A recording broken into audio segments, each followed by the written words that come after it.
It's been a whole 10 years and some months since the release of the groundbreaking Avatar, and all these years later, people are still celebrating its brilliance. I'm James Cameron, author of this cinematic masterpiece. We're going to revisit the impact that Avatar had on an entire generation. Yeah, I love watching Avatar, but then my bigger TV broke years ago and I could only watch on a smaller screen, so I haven't seen it in a while. The heavy symbolism and character development was too powerful for you to take in without a larger screen. Yeah, that's it. It's no doubt that Avatar has left its mark with stellar 3D technology, incredible, groundbreaking digital advances, and breathtaking visuals. As well as its message that haunts and inspires every viewer who is deep enough to understand it.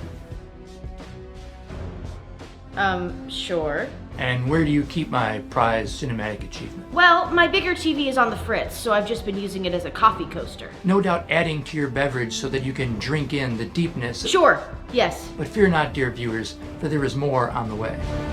For I have been spending years writing and directing even more Avatar movies. In Avatar 2, Jake goes missing, so Neytiri goes to the human world to find him, and must adapt to its new environment to find her love. Isn't that Pocahontas 2? Huh? I'm pretty sure that's the plot to Pocahontas 2. I saw it as a kid. Never heard of it. But let me tell you about my other sequel. In Avatar 3, several of the Navi's babies are kidnapped by humans, so a team of fierce warriors have to go rescue them but get sucked into Earth's addictive ways. With the help of a little girl who wants to be a circus performer, they... That's Fern Gully 2. Huh? That's the exact story of Fern Gully 2, The Magical Rescue. I know that because I was forced to watch it when I misbehaved. Impossible. I don't even introduce Batty until Act 2. Do you have any original ideas for these flicks? Of course I do. Why, in Part 4 they... What's the plot of Dance with Wolves 2? I should have been an accountant. Avatar. It was nominated for Best Picture, and you can never change that.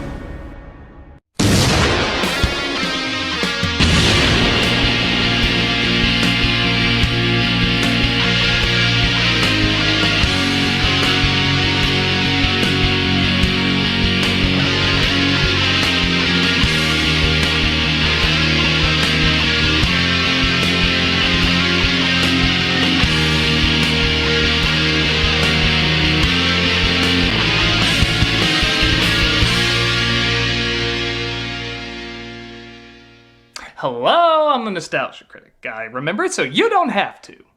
It's practically a cliche to say that Avatar is full of cliches.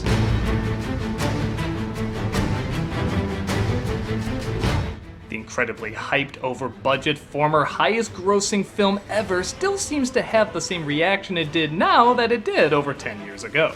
The plot and characters aren't very good, everybody knows it, but nobody cares. Everyone's made the comparisons to Dances with Wolves, Fern Gully, and Pocahontas, but to many, Avatar was more of a spectacle than a film. The 3D was unlike anything seen at the time. The entire film being shot in IMAX as opposed to just part of it was rarely seen for big-budget films.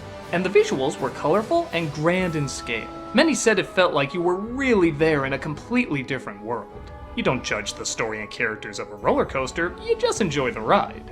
That seemed to be most people, and even critics' reactions. But for a film that took the world by storm, the highest grossing movie of all time for several years, nobody really talks about it. I mean, how many talks have you heard about Star Wars, Marvel, Harry Potter? Tons. But after it left theaters with an impressive 8-month run, people stopped talking about it. Think about that. The highest grossing movie for a decade, and people have little passion to discuss it. Whether you like Titanic or not, the former highest grossing movie ever made, everyone had a strong opinion about it, but with Avatar, not so much. So rather than kick a movie while it's kinda down, I wanted to look at the impact and even lack of impact this movie had. I made no secret I wasn't a big fan of this film, but it's interesting to look over what elements are still being utilized years later and what elements aren't. Well, still poking fun at the stupid shit, because there's a lot of stupid shit. Let's go back to Pandora, or more importantly, Papyrus Font! Comic Sans pretentious roommate. Over 10 years later, this is Avatar. The film opens with a paraplegic soldier named Jake, played by British-Australian Southerner Sam Worthington. So a week before Tommy's gonna ship out? Don't. Got this. He was the one who wanted to get shot light years out in space. Figured it's just another hellhole. A guy with a gun ends his journey. Take me to this island where I can kill Creed. No, sorry, that was Hugh Jackman not carrying an X-Men Origins, but it's hard to tell, wasn't it? Waking up in space, heading towards the planet Pandora. with compliments to the 3D, I still look at many of these shots and still see them in 3 dimensions, despite me seeing it only once years ago. In fact, the majority of these shots still look impressively massive because not only is so much kept in focus, but the main subjects are almost entirely in view at the center of the screen, allowing you to take in the scenery while also having something to compare in size. And then, you know, they talk. You're not in Kansas anymore. There's no such thing as an ex-Marine. I may be out, but you never lose the attitude. It is my job to keep you alive. I will not succeed. Okay, the writing in this is by no means the worst, but it's very... Oh, what's the best comparison here? Hot Shots. If there is a hell, you might want to go there for some R&R. I don't care how good you think you are. Your ego's writing checks your body can't cash. Me, I'm just another dumb grunt going someplace he's gonna regret. I can never find time for love. Too heavy. It's an anchor that drowns a man. Yeah. I know who you are, and I don't need you. He's the type of guy that could end up killing every man in this outfit. They sound like cliched dramatic setups for Lloyd Bridges to say something funny to. You got to obey the rules. You're on Pandora. God damn it, Bill. I'm supposed to be in California. These guys were army dogs, fighting for freedom. But out here, they're just hired guns, taking the money. I don't have a clue what you're talking about, Phil. Not a fucking clue. Like I said though, this isn't the worst. I'd argue it's almost expected for a movie about blue cats fighting mechanical ripoffs of your own ripoffs. And yes, even the lame-ass reason why a soldier with absolutely no knowledge about this species is chosen to be put in the body of one is enjoyably weak. You see, Jake's brother was the one who was gonna do it, but then died. So they sent this guy in only because he has the same genome. Since your genome is identical to his, you could step into his shoes. That's like a football player dying and putting in his brother who has no idea how to play the game because the uniform fit. But again, I feel like most people would be expecting this from a James Cameron script. It's when we get to The Company, and yes, that is what Jake calls them. Taking the money, working for the company. The man! Where the head named Selfridge, played by Giovanni Ribisi, doesn't care about the precious life on the planet. He just wants gold. I mean diamonds. I mean oil. I mean... Oh, like it matters. Just call it unobtainium. This is why we're here. Unobtainium. Yeah, that's actually what it's called. Unobtainium. It's like in Pulp Fiction if the item in the briefcase was called the MacGuffin. It's honestly kind of hilarious. Well, lucky your guy had a twin brother, and lucky that brother wasn't some oral hygienist or something. I'm hoping the atmosphere in Pandora can drain my sinuses. If you're like me, this guy and Stephen Lang as the Colonel is when you start to put together this movie's in trouble. Both of them are so comedically one-note, even celebrating it in their performances, that Billy Zane from Titanic is looking like Kylo Ren from Star Wars. If you don't take it seriously, it's actually pretty funny. You see that? Yes, sir. No, you didn't. You were looking at the monitor. The Avatar program is a bad joke. Limp-dick science majors. We build them a school. We teach them English. Learn these savages from the inside. I want you to gain their trust. Well, I think it's about time Rick Edwards from Best Friends did sci-fi. As soon as you see these two, you can already sense that waving finger of guilt getting ready to wag at you. In fact, you can see it in one of the corners, waiting to burst out and make you feel bad for not being as enlightened as the movie is. Not yet. Tim Curry still has to sing Toxic Love. Who's got my goddamn cigarette? It's cool to see Sigourney Weaver in this as the scientist who studies the Na'vi, but even her performance feels a little, Captain Marvel-y. No, man, this is such bullshit. I don't even know who I am. I'm gonna kick his corporate butt. He has no business sticking his nose in my department. Your people are terrorists. They kill innocents. I hate saying that, she's such a badass icon, but I think it's similar to Ford in Kingdom of the Crystal Skull. She might have been away from this kind of role a little too long and is overcompensating her toughness a bit. Of course, the dialogue doesn't help either. I need your brother. You know, the PhD who trained for 3 years for this mission. You've been in a coma for 7,300 days. But again, like many people have said, who cares? We just want to see the Na'vi, the natives who are stopping the humans from getting their unobtainium, inhabiting that awesome world. Take it nice and slow, Jake. Okay, well, no truncal ataxia, that's good. Spa, did we just witness the beginning of a new fetish? Yes, Captain. We witnessed the birth of countless hours of computer-generating Na'vi porn. Ew. Jake is put into the Na'vi avatar, and gee, it's almost like he wasn't properly prepared for any of this. Jake! We're not supposed to be running! His chart says he has way too much free spirit. He might even be— Don't say it! A dreamer. They go out into the jungles of Pandora, and I'll admit, I remember the effects being a little distracting because the Na'vi were just so silly looking to me, but now that I look back, these are very good effects.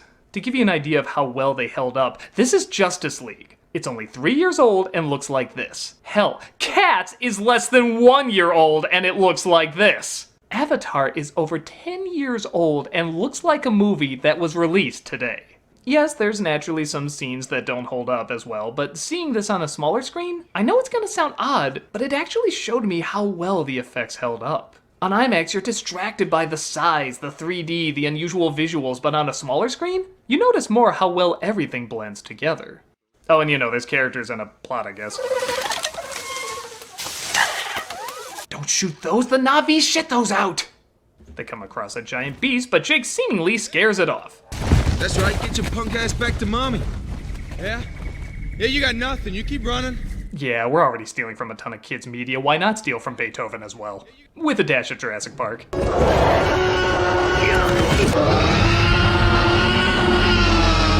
Jake is separated from his team, but is discovered by tasteful Side-Boob getting ready to take him out.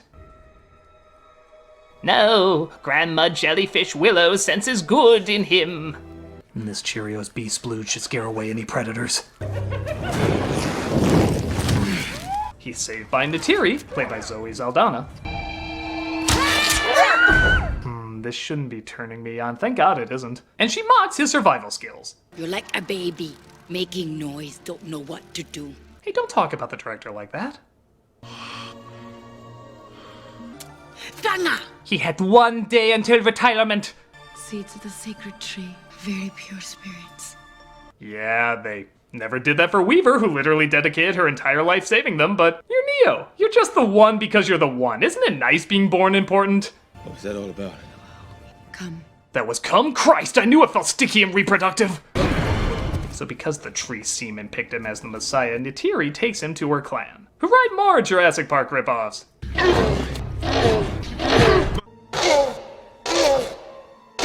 Oh, and see if this sounds familiar. Neytiri is the daughter of an old chief, is betrothed to a stern, angry warrior, and may have eventual feelings for our lead outsider. What are you called? John Smith. I mean the blonde guy from Ferngully. I mean, name an after-school special with trees and I'm the main guy in that.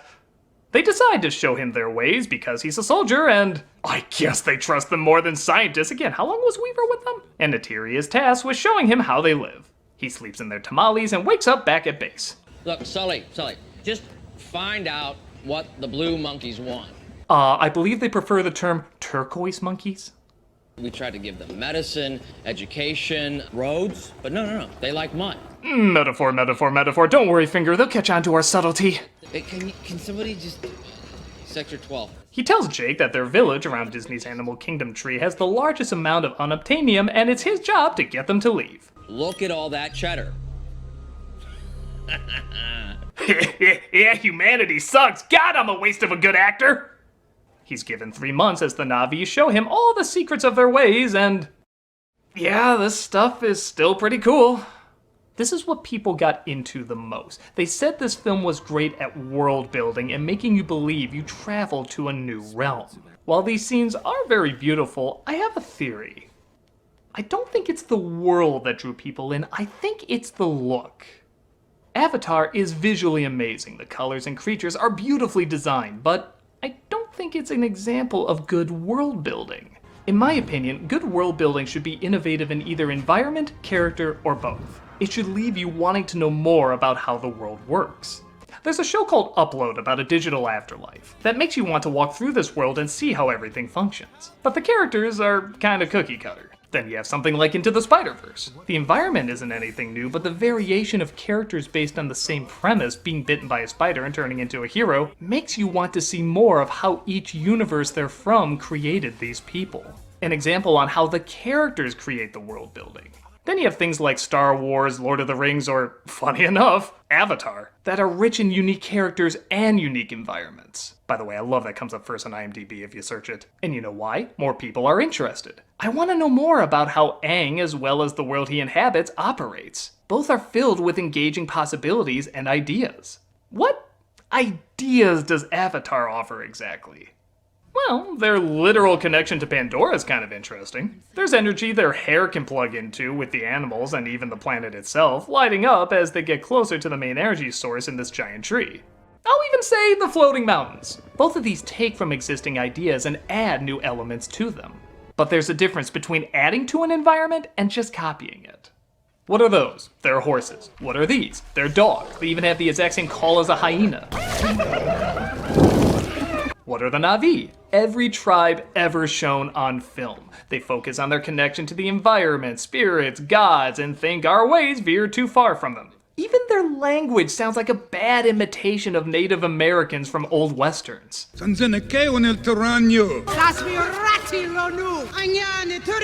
Maromidai, Diphthong, Wekshaw, Latoya, Tito, Germain. I have to admit, I didn't think I'd be referencing hotshots this much. I feel like it's not creating something new, rather painting over something that's old. How cool would it be if the Na'vi had 10 arms? A language that sounded like a gargling hippo and were born from a giant Kareem Abdul-Jabbar. I don't know, I'm just saying this off the top of my head. I already want to know more about how that world works. But here, I bet their version of a lemur is similar to our version of a lemur. I bet their flying lizards are similar to our flying lizards. Even when they go to other tribes, they all look the same. I can tell the difference between every army in Return of the King. But which tribe is this guy from? I have no idea. But okay, they're focusing on allegory. That's fine. A lot of great world building has done that before. But once again, those examples tap into character archetypes rather than just copying them. There's a difference between a Lieutenant Dunbar type and Lieutenant Dunbar exactly. Nothing new is added to these character cutouts that were not only old 20 years ago, but also used in children's media, and even they did it pretty lame. Because of this, I admire Avatar for its visual design, not its world building. But you gotta give credit. Having a giant robot suit hold a giant gun instead of just having a gun already in the suit? That's just being smart.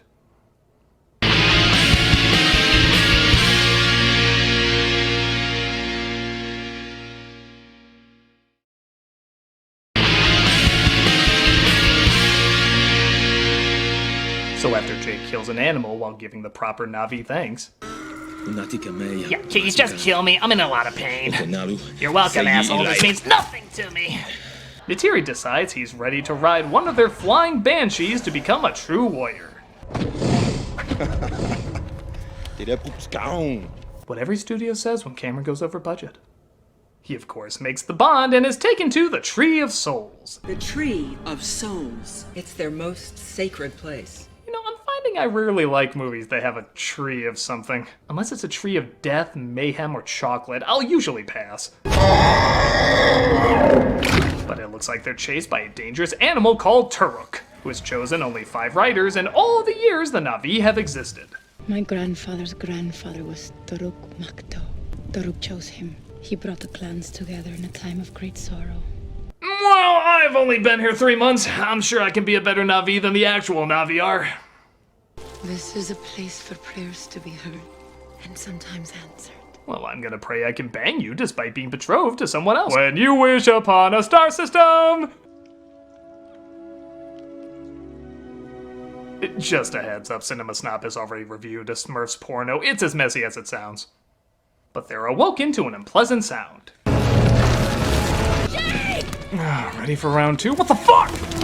It looks like big bad humanity has started the demolition, so Jake and the others try to explain how they're ripping off Atlantis, the Lost Empire, as well. There's some kind of electrochemical communication between the roots of the trees. It's a global network, and the Na'vi can access it. The crystal is alive. Their deity, it's their power source. They're a part of it, it's a part of them. Oh, come on, we bomb with the same story, and you break box office records. Who cares? We own you now anyway. We're gonna own everything. They can upload and download data. What the hell have you people been smoking out there? I mean, you think I spent millions of dollars in your department to actually listen to you? Pfft, I'm just like burning money. Look! I do the same thing when I finance an Emmerich movie. To make things worse, Jake recorded that the Na'vi would never leave and it was pointless to have him out there. They're not gonna make a deal. There's nothing that we have that they want. Everything they sent me out here to do is a waste of time. I suppose someone could check my log whenever they wanted, but with these guys, they seem on the level. The demolition heads for the giant tree as Jake tries to warn them, leading to another timeless cliche that's always celebrated, the liar revealed. You knew this would happen? Everything changed. Okay, we fell in love. Trusted you! Please, please. You're not a prince, warrior, family member, gay, or celebrity singer? I am instantly dismissing anything you say, even if it'll help us, Owen Wilson. I mean, Jake. They, of course, don't listen to them, and hey, we're being attacked. Someone should have warned us.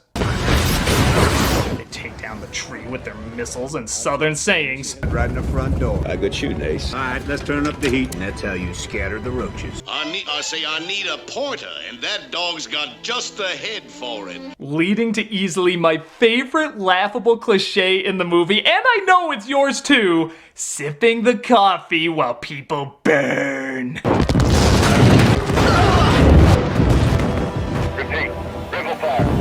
How can you not burst with laughter at that scene? It is the ultimate villain cliche.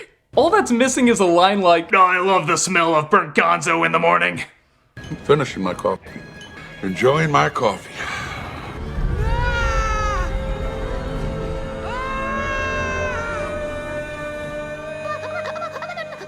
Yes, Finger, it's time for you to wave in full swing.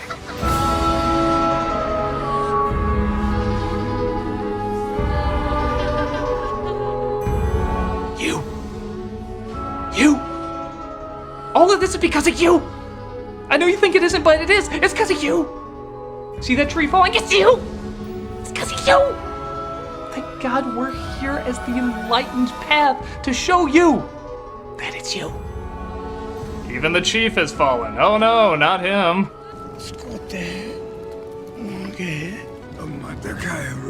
You know, I can't imagine how I would feel if any of the Sioux from Dances with Wolves died. Kicking Bird, Wind in His Hair, Stands with a Fist. I have to struggle to remember any of these characters' names. Yeah, who is that? I don't know, I'm just calling him Chuck. Chuck's dead, everybody. Poor Chuck. Dry your eyes. Chuck!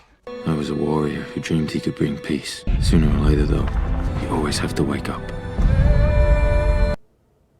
Wouldn't a thermos make more sense? I mean, if you're going to a battle with heavy fire, it's gonna spill in a cup. Oh, I mean, the poor Na'vi! Oh my god, I got to know him so well!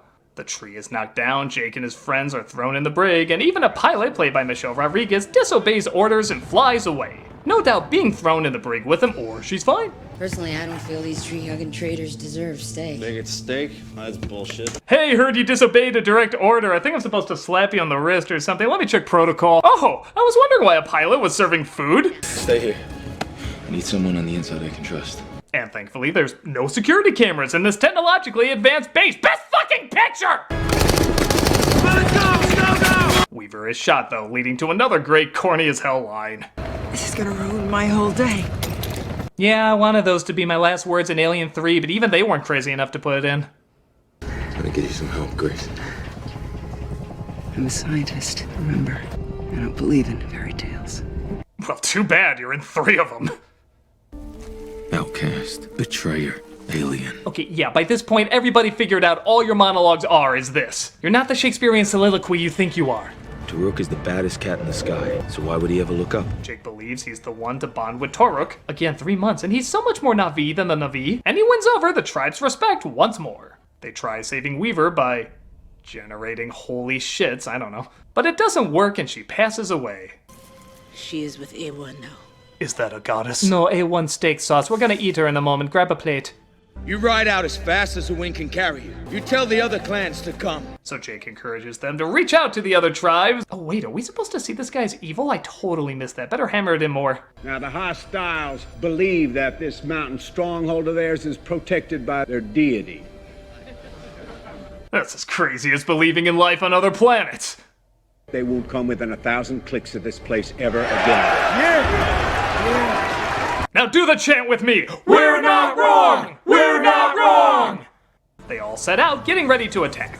I want this mission high and tight. I want to be home for dinner. And where is my evil coffee? Thank you.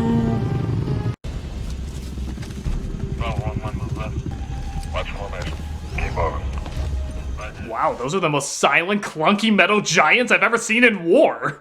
Remember when the power loader sounded like delicate high heels?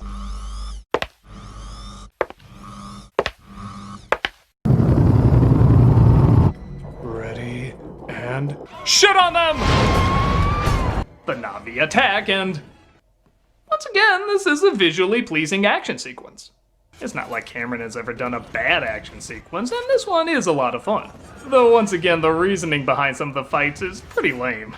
Like when the goddess A1, that is to say, the planet itself, joins the battle.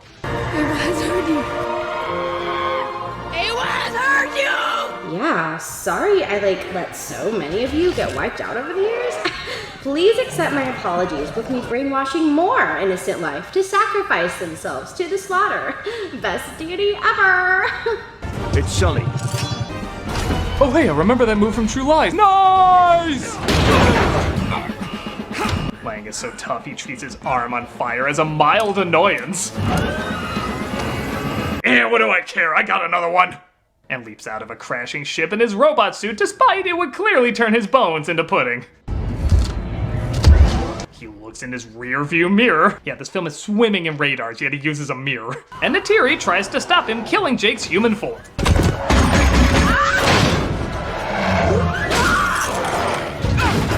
Hey, weird question. How come they don't have avatars for human beings? Like, make a human being avatar to go fight your battle so that nobody gets hurt? Oh, because no avatar would be clever enough to use a giant robot knife. Only a real human on the battlefield would want to be Robot Jock's Bayou Billy. Please tell me while he watches this thing die, he drinks a giant robotic cup of coffee. I need this to be a thing. But Jake arrives and doesn't do much better. Neytiri gets the final shot though. God, I hope that's the image they used when they won Best Picture at the Golden Globes. Avatar. And she saves Jake. Those crazy humans are sent back to Earth like kids being grounded to their rooms, and Jake uses the Tree of Souls to transfer forever into his Navi form.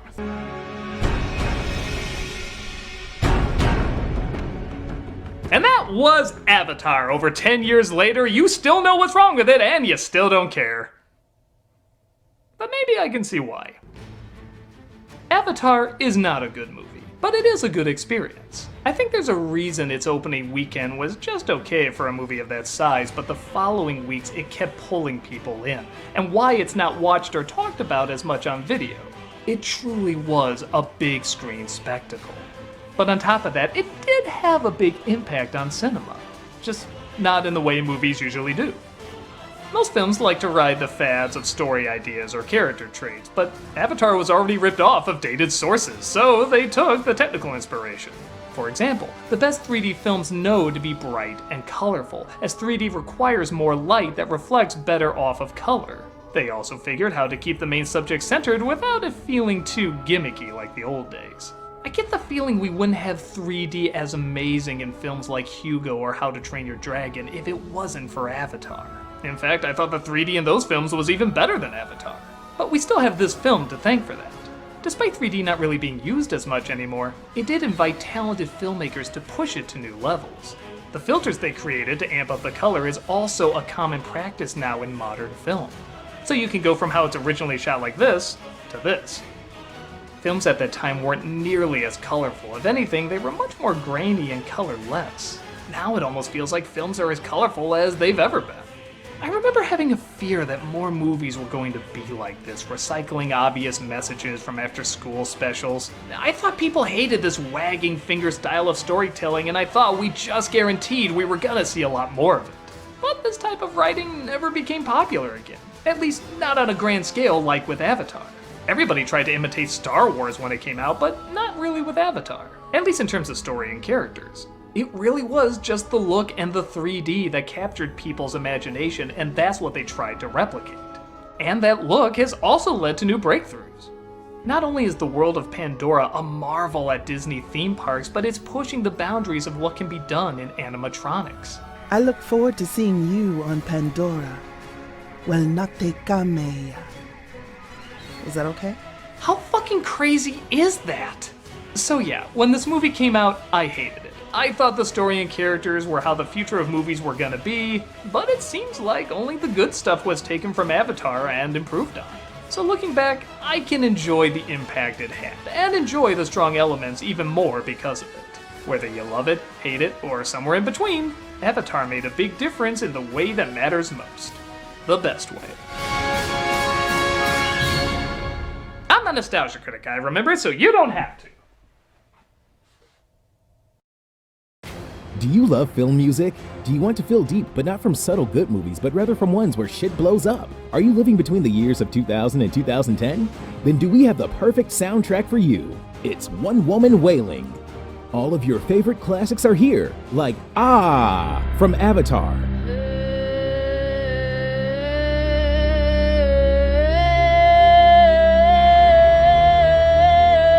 as well as Ah Ya Ya Ya Hey from District 9.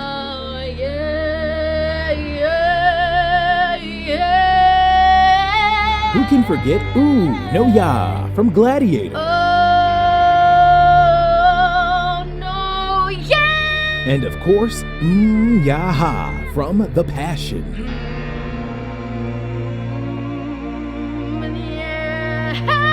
We know you're sick of that one track from Platoon being played over and over. You want something new that can be easily duplicated and manipulative. Is it a foreign language or complete gibberish? Who cares? You can act like that pretentious action movie is more important than it is because, you know, there's a woman screaming and crying on the soundtrack. So now it's art. Whether it's Hulk, Crash, or even Matrix Revolutions, One Woman Wailing will always be there to make sure you won't sleep soundly. One Woman Wailing. It means something, I think.